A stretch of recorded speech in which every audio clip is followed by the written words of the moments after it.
સ્વાધ્યાય 11.1 એનો દાખલા નંબર 11 એમાં આપણને કહ્યું છે કે ગાડીમાં બે વાઇપર છે જે સફાઈ કરે છે જેટલા ભાગનું એ ભાગ એકબીજા પર આચ્છાદિત થતા નથી તો આ વાઇપર દ્વારા સફાઈ થતા કુલ ભાગનું ક્ષેત્રફળ શોધો। વાઇપરની લંબાઈ આપણને 25 સેન્ટીમીટર આપી છે અને એ જે સફાઈ કરે છે એ ભાગ 115 અંશનો ખૂણો બનાવે છે આવું આપણને આપેલ છે। જોઈએ તો વાઇપર દ્વારા સફાઈ થતા ભાગ માટે ત્રિજ્યા r બરાબર 25 સેમી થશે। કેમ કે એની લંબાઈ 25 સેમી છે એટલે જેટલા ભાગમાં પડશે વૃત્તાંશ બનશે અને વૃત્તાંશની ત્રિજ્યા 25 સેન્ટીમીટર થશે। થીટા આપણને ખૂણો 115 અંશ કયો છે તો થીટા બરાબર 115 અંશ થશે। હવે બે વાઇપર છે તો બે વાઇપર દ્વારા સફાઈ થતા ભાગનું કુલ ક્ષેત્રફળ આપણે શોધવું હોય તો એ જે વૃત્તાંશ છે બે વૃત્તાંશ સરખા હશે તો 2 ગુણ્યા વૃત્તાંશનું ક્ષેત્રફળ થાય। તો બે વાઇપર દ્વારા સફાઈ થતા કુલ ભાગનું ક્ષેત્રફળ બરાબર 2 ગુણ્યા વૃત્તાંશનું ક્ષેત્રફળ। તો 2 ગુણ્યા વૃત્તાંશનું ક્ષેત્રફળ થાય પાઈ r સ્ક્વેર થીટા ભાગ્યા 360 એટલે 2 ગુણ્યા પાઈ r સ્ક્વેર થીટા ભાગ્યા 360 એમાં કિંમતો મૂકીશું 2 એમના એમ પાઈ ની કિંમત 22/7 લઈએ r સ્ક્વેર r આપણી પાસે 25 છે એટલે r સ્ક્વેર 25 ગુણ્યા 25 થીટા આપણી પાસે 115 છે એટલે ગુણ્યા 115 ભાગ્યા 360। હવે અહીં 2 ગુણ્યા 22 કરીએ 44 થાય 44/7 ગુણ્યા 25 ગુણ્યા 25 એટલે 625 115 એમના એમ અને નીચે 360 23 ગુણ્યા 5 કરીએ તો 115 થાય 23 ગુણ્યા 5 અને 360 જે રહે 72 ગુણ્યા 5 કરીએ તો 360 થાય 5 5 ઉડી જાય તો ઉપર 23 વધશે નીચે 72 વધશે। હવે 44 ના અડધા કરીશું તો 22 થશે એટલે 22 ગુણ્યા 2 44 અને 72 એટલે 36 ગુણ્યા 2 થાય એટલે 2 ઉડી જશે એટલે અહીંયા 22 આવશે અહીંયા 36 આવશે। હજુ 11 દુ 22 થાય એટલે 11 ગુણ્યા 2 અને 36 એટલે 18 ગુણ્યા 2 તો નીચે 18 આવશે ઉપર 11 આવશે 2 ઉડી જશે। તો આપણી પાસે શું વધ્યું 11 ગુણ્યા 625 ગુણ્યા 23 ભાગ્યા 7 ગુણ્યા 18 આવું વધે છે। 11 ગુણ્યા 625 ગુણ્યા 23 ભાગ્યા 7 ગુણ્યા 18। હવે 11 ગુણ્યા 23 કરીએ તો 253 આવશે ગુણ્યા 625 અને નીચે 7 ગુણ્યા 18 એટલે 18 સીધું 126 625 ગુણ્યા 253 કરીએ આપણે તો આપણને 1,58,125 મળે છે। તો 1,58,125 ભાગ્યા 126 સેન્ટીમીટર સ્ક્વેર ક્ષેત્રફળ શોધવાનું છે એનો એકમ સેન્ટીમીટરમાં આપણને ત્રિજ્યા આપી છે એટલે સેન્ટીમીટર સ્ક્વેર આવશે। તો બે વાઇપર દ્વારા સફાઈ થતા ભાગનું કુલ ક્ષેત્રફળ આપણને 1,58,125 ભાગ્યા 126 સેન્ટીમીટર સ્ક્વેર મળે છે। દાખલા નંબર 12 એમાં આપણને સમુદ્રની અંદર એક જહાજ જાય છે અને એની આગળ એક દીવાદાંડી છે। એ દીવાદાંડી દ્વારા જે પ્રકાશ પથરાય છે પ્રકાશની લંબાઈ એટલે દીવાદાંડીની લંબાઈ એ આપણને 16.5 કિલોમીટર એમ કહ્યું છે। પ્રકાશ જે આગળ પથરાય છે એની લંબાઈ 16.5 કિલોમીટર છે અને 80 નો ખૂણો બનાવે છે એટલે ત્યાં વૃત્તાંશ બનશે સામે અને વૃત્તાંશ માટે ખૂણો થીટા બરાબર 80 અંશ થશે એની ત્રિજ્યા 16.5 કિલોમીટર થશે।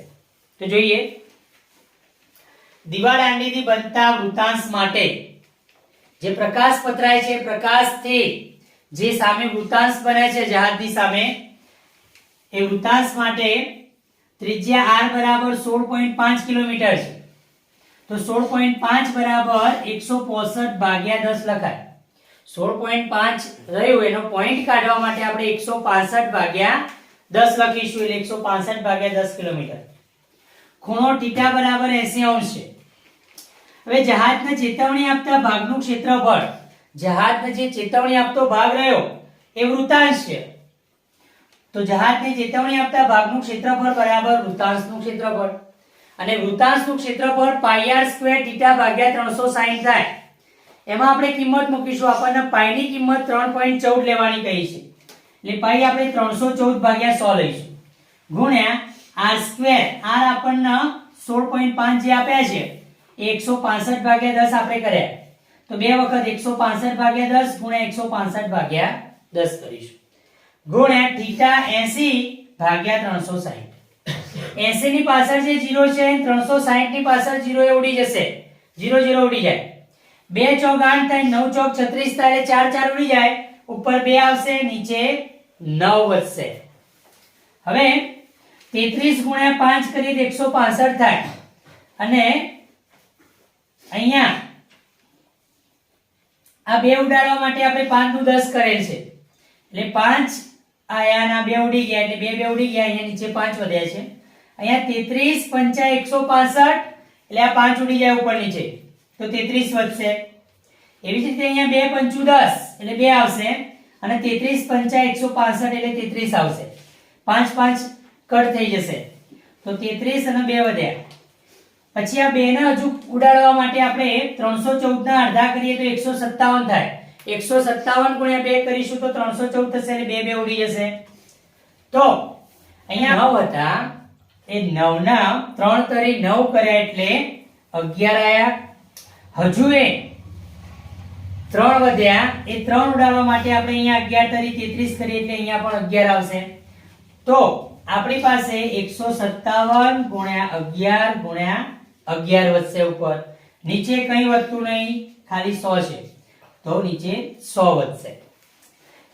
11 ગુણ્યા 11 કરીશું આપણે, તો 11 નો વર્ગ 121 થશે, ગુણ્યા 157 ભાગ્યા 100. 157 ગુણ્યા 121 કરીએ તો આપણને 18997 મળે છે.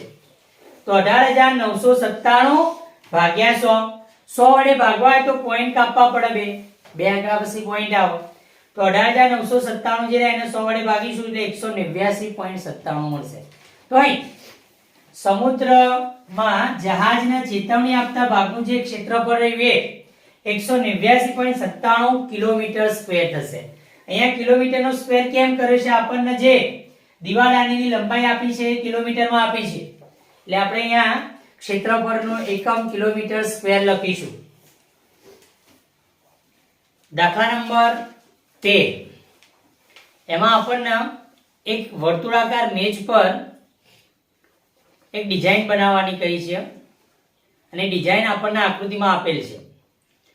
એની ત્રિજ્યા 28 સેમી છે, અને 0.35 રૂપિયાના ભાવે આ ડિઝાઇન બનાવવાનો ખર્ચ કેટલો થાય, 1 સેન્ટીમીટર સ્ક્વેરના 0.35 રૂપિયા ના ભાવે ડિઝાઇન બનાવવાનો ખર્ચો કેટલો થાય એ આપણે શોધવાનું છે. તો એના માટે પહેલા તો એ જે ડિઝાઇન છે એનું કુલ ક્ષેત્રફળ શોધવું પડશે, અને પછી આપણે એનો ખર્ચ શોધીશું. તો જોઈએ, ડિઝાઇન કંઈક આવી છે, 6 ભાગ છે, આવા લઘુ વૃત્તખંડ બને છે. તો આપણે એક વૃત્તખંડમાં એક વૃત્તાંશ દોરીએ, બે ત્રિજ્યાઓ દોરી.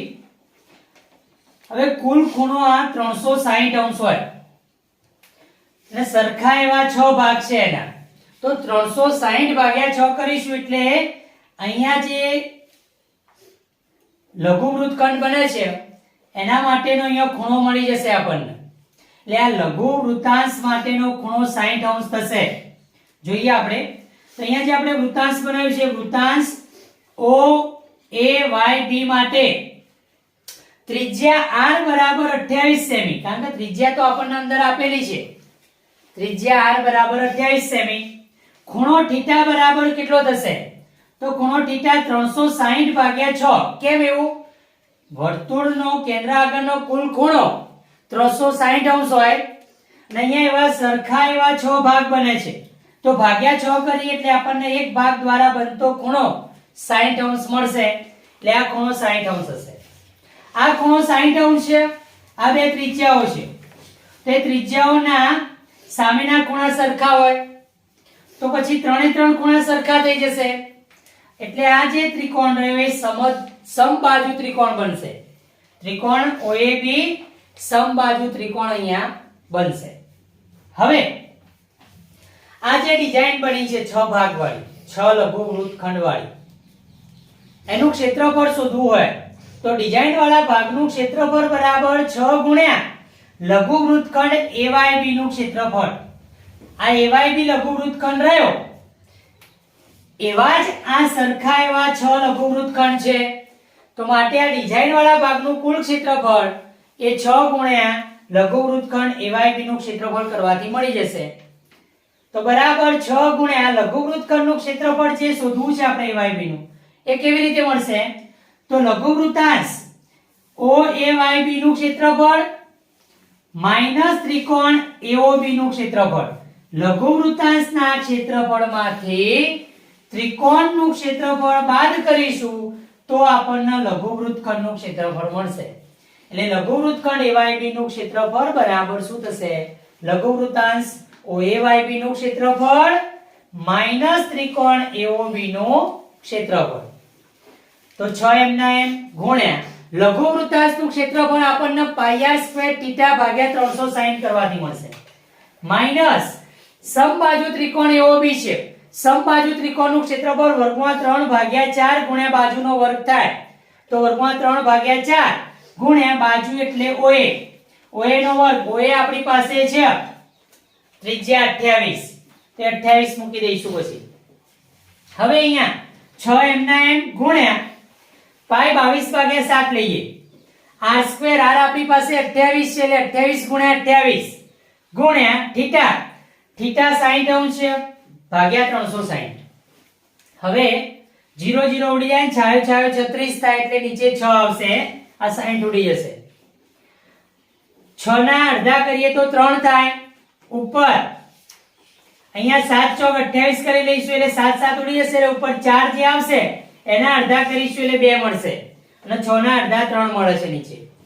તો આપણી પાસે વધશે આ 22 ગુણ્યા 2 એટલે 44 ગુણ્યા 28 ભાગ્યા 3 અને આ 6 એમના એમ. અહીંયા જોઈએ તો આપણને વર્ગમૂળમાં 3 ની કિંમત રકમમાં 1.7 લેવાની કહી છે. એટલે વર્ગમાં 3 ની જગ્યાએ 1.7 લઈશું ભાગ્યા 4. OA 28 છે આપણે હાલ વાત કરીએ. ત્રિજ્યા 28 છે તો OA 28 મૂકીશું એટલે 28 ગુણ્યા 28. 7 ચોક 28 થાય, 4 4 ઉડી જાય એટલે ઉપર 7 આવશે. તો અહીંયા 1.7 ગુણ્યા 7 કરવાથી 11.9 મળશે આપણને. 17 સિત્તા 119 થાય એટલે 1.7 ગુણ્યા 7 કરીશું એટલે 1 પોઈન્ટ કાપી નાખશું તો 11.9 મળશે ગુણ્યા 28. હવે 6 એમના એમ ગુણ્યા 44 ગુણ્યા 28 કરીએ છીએ તો 1232 મળે છે ભાગ્યા 3 માઈનસ આ 28 ગુણ્યા 11.9 કરવાથી આપણને 333.2 મળે છે. 28 ગુણ્યા 11.9 કરીએ છીએ તો 333.2 મળશે. આ 1232 છે, 1232 ભાગ્યા 3 કરીશું તો આપણને 410.67 મળશે માઈનસ 333.20. 333.2 જે રહ્યા એને આપણે 333.20 લખી શકીએ. હવે 410.67 માંથી 333.20 બાદ કરીએ તો આપણને 77.47 મળશે. આની બાદ બાકી કરશું. 7 માંથી 0 જાય તો 7, 6 માંથી 2 જાય તો 4, અહીંયા 0 છે એટલે 10 આવશે ઉપર, 10 માંથી 3 જાય તો 7, 1 છે ત્યાં આપણે દસકો લીધો એટલે 0 આવી ગયા તો 0 ની ઉપર 10 આવશે, 10 માંથી 3 જાય તો 7, અહીંયા 4 ની ઉપર દસકો લેવાથી 3 આવશે, 3 માંથી 3 જાય તો 0 એટલે 77.47 મળશે. અને ગુણ્યા 6 ગુણ્યા 77.47 આપણે કરીશું તો આપણને 464.82 મળશે. તો આપણને જે અહીંયા ડિઝાઇન બને છે 6 ભાગ છે આ લઘુ વૃત્તખંડના, એ ડિઝાઇન નું ક્ષેત્રફળ આપણને 464.82 સેમી સ્ક્વેર મળે છે. હવે આપણને ભાવ આપ્યો છે 1 સેમી સ્ક્વેર નો કે 1 સેમી સ્ક્વેર ડિઝાઇન બનાવવાનો ખર્ચ બરાબર 0.35 રૂપિયા. તો આપણે તો 464.82 સેમી સ્ક્વેર જેટલી ડિઝાઇન બનાવવાની છે. તો માટે 464.82 સેમી સ્ક્વેર ડિઝાઇન બનાવવાનો ખર્ચ બરાબર કેટલા? તો બરાબર 464.82 ગુણ્યા 0.35 ભાગ્યા 1. ભાગાકારમાં 1 લખવાની જરૂર નહીં. તો 464.82 ગુણ્યા 0.35. અહીંયા આપણે 46482 ગુણ્યા 35 કરીશું. 46482 ગુણ્યા 35 તો આપણને આ પોઈન્ટો જે છે આના 2 પોઈન્ટ છે અને આનાય 2 પોઈન્ટ છે એ ટોટલ 4 પોઈન્ટ કાપતા આપણને જવાબ મળશે 162.68 પાછળ 7 છે એટલે 162.69 થાય પણ આપણે 162.68 લખીએ છીએ અહીંયા તો બરાબર 162.68 રૂપિયા ખર્ચ શોધી રહ્યા છે એટલે રૂપિયામાં આવશે 162.68 રૂપિયા ને પછી લખીશું કે માટે ડિઝાઇન બનાવવાનો ખર્ચ 162.68 રૂપિયા થાય અહીંયા જે ડિઝાઇન બનાવી છે ડિઝાઇન બનાવવાનો ખર્ચ 162.68 રૂપિયા થશે 14મા દાખલામાં વિકલ્પ આપેલ છે એક ખાલી જગ્યા છે કે આડ ત્રિજ્યાવાળા વર્તુળના વૃત્તાંશનો ખૂણો p અંશ હોય તો વૃત્તાંશનું ક્ષેત્રફળ ખાલી જગ્યા થાય તો જે વૃત્તાંશ બને છે વૃત્તાંશ માટે ત્રિજ્યા r બરાબર આપણને કેપિટલ R આપેલ છે ખૂણો θ p અંશ છે આપણે જાણીએ છીએ કે વૃત્તાંશનું ક્ષેત્રફળ પાઈ r સ્ક્વેર θ ભાગ્યા 360 થાય તો અહીંયા પાઈ એમના એમ r જે આપણે સ્મોલ લઈએ છીએ અહીંયા કેપિટલ લઈશું તો કેપિટલ R નો સ્ક્વેર અને θ આપણને p અંશ આપ્યું છે એટલે θ ની જગ્યાએ p ભાગ્યા 360 થશે પણ વિકલ્પોમાં આવો કોઈ જવાબ નથી તો આપણે આના ઉપર નીચે 2 વડે ગુણી દઈએ અને p આગળ લાવીએ તો p અને નીચે 2 વડે ગુણાય એટલે 360 ગુણ્યા 2 એટલે 720 થાય અને ઉપર 2 વડે ગુણીએ તો 2 પાઈ r સ્ક્વેર આવું થશે એટલે આપણો જવાબ p ભાગ્યા 720 ગુણ્યા 2 પાઈ r સ્ક્વેર આવું આવશે ઉપર નીચે આના 2 વડે ગુણવાથી આવું બની જાય p ભાગ્યા 720 ગુણ્યા 2 પાઈ r સ્ક્વેર અને આપણો જવાબ છે વિકલ્પ ડી વિકલ્પ ડી એ આપણો જવાબ છે